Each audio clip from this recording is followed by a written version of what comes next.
My testimony for this morning is about surrender. Let me bring you back in the year 2001 when I was just 16 years old and in the fourth year of my high school. This happened on December 17, 2001. It's still very fresh in my mind. My family and I lived in the mountain part of the Negros Island in the Philippines, in which we had very limited access to everything. No phones, no TVs, and no computers at all. Our only way of transportation is taking the habal-habal. If you don't know what is it, it's a motorbike extended one. So it carries 4 to 5 people at once. And the only way for us if anyone wants to take a swim or to go swimming, the only way to do that is for us to walk to the river. And in the morning of December 17, 2001, my friends and I decided to go to the river for some fun. I've never learned to swim, so I was hesitant, but my friends told me they couldn't swim too, so we are all good. Then there we went to the river with all our packed snacks and drinks. I think we were at least 7 people all together by that time, with 1 adult only. Everybody were so excited to soak in the water, but not me. I was so scared, so I was just watching my friends. And in just few seconds, I was shocked seeing 2 of my friends going down, up and down in the river, they were like this. So I was so scared, and they were actually drowning already. So we didn't want to lose them. So one suggested that we should all hold our hands together and reach out to them so we can pull them out from the deep. So we tried a few times to pull them out, and we were not successful at all. We tried one more time, and the next thing I knew was I cannot see anybody anymore. I moved as much as I can to get back to the shore, but the water was still so deep for me. After seconds later, I realized that I am also drowning. So fear, guilt, anger, and blame came up to my mind. I was so scared to die that day. I was not ready. I was so guilty for my parents because if I die that day, no one can help them anymore. I was so angry to my friends because no one is helping me out. I was blaming myself and the leader of our group because the last thing I can remember was I was holding her, trying to pull her while she was reaching out to the 2 friends that was drowning. But then she let go of me, saving the other 2. So I was thinking she just let me drown and save the other 2. So I was so mad at her. So I got lost, sorry. So yeah, all the negativity came to mind that time while I was struggling in the water. No matter how I tried to see the light from above, but I couldn't. It came to the point that I could feel my belly so full of water already that I couldn't swallow anymore. Right then, I talked to God. I still can remember what I said. I said, Lord, please forgive me for coming to this river and for disobeying my parents' advice. Please forgive me for all my sins, and I named all the bad things that I did. I even said, thank you, Lord, for bringing me to church this morning. It happened that I went to church before we went to the river. And thank you for saving my friends. After those words, I felt my body with no weight anymore, just like a paper. I just stopped moving. Then I said, Lord, I surrender everything to you.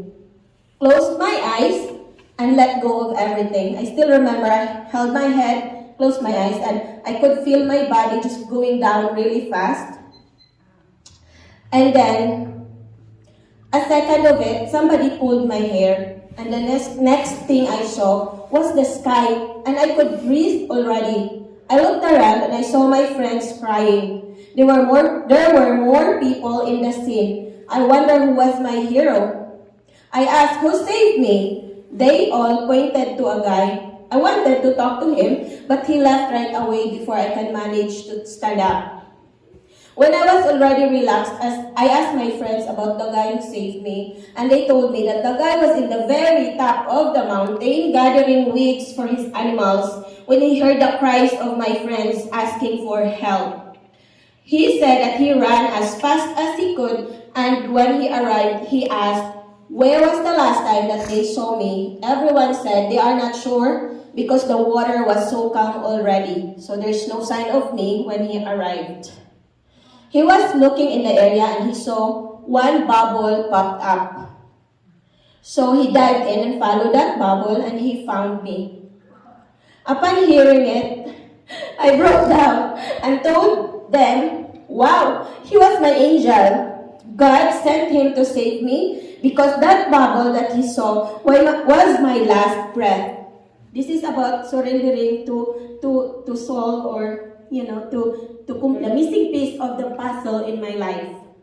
So way back in 2012, God blessed me the gift of motherhood. I was pregnant with Bella when I was just in my second year in college. You may wonder why I was still at school. Well, after I graduated from high school, I decided to go to Manila to work so I can help my family. So I was in Manila from 2002 to 2010. I was able to save money to send myself in college, so I did. It started okay, but in my second year, things changed in my family situation, and that led me to depression. I didn't know what to do. I couldn't focus with my studies anymore. I needed someone to talk to. I met a guy, and there is Bella and Nia. The guy was not responsible, and so I had to find work to support my Bella. I started working in the call center when Bella was 8 months old. I worked so hard, did some overtime to get more money while my ex was working so hard to spend money that I earned. I tried to hold on because I didn't want to give Bella a broken family. But one day, I just couldn't handle it anymore. So I made a decision for my baby and for myself only. After a few months, I found myself having Nina. So I even work hard more. When Bella turned 2 years old, she would always ask me, "Where is my papa?" That broke my heart every day because there is no way I would let him in our lives anymore. So I would tell her, "Don't worry, baby. Mama will find a papa for you." A nice one. Then I started this online dating. I was on and off doing it because of limited time, juggling everything. And life was not really nice to me that time.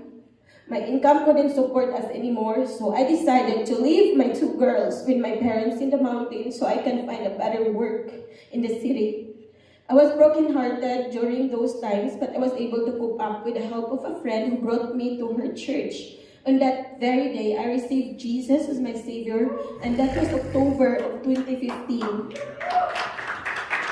She invited me to prayer meetings, and she helped me put my trust in God. After a few months of being alone in the city, I decided to finish my college degree, but with the money that I'm earning, I couldn't do it. So I contacted a very important person in my life. She's like my mother. I can tell her everything, and she's always there for me even until now. When she heard that I'm planning to go back to school, she right away volunteered to pay for my tuition fees. So I enrolled as a full-time student during the day and a full-time employee during the night. I only get maybe 3 to 4 hours of sleep every day. I was trying my best to visit my kids also once or twice a month. Still the same, Bella would ask her for her papa. When I was in my 4th year, I went back to dating online again, trying my luck. I joined every online dating site, to be honest, but nobody seems good to me. Everyone I was talking to are not nice at all, and after doing it by heart for like 3 months consecutively, I told myself that I'm tired already and I can't do this anymore. Life is so unfair. While my other friends were able to find a good man online, but not me, what's wrong with me? Lying down, staring at the ceiling, there's this little voice that I could hear saying, "Surrender it to Him." Right then, I said, "Okay, God, I'm done." I accepted it now that there's no one for me. With, like when a little kid didn't get her own way. Okay, I'm done. Like that. Then a little voice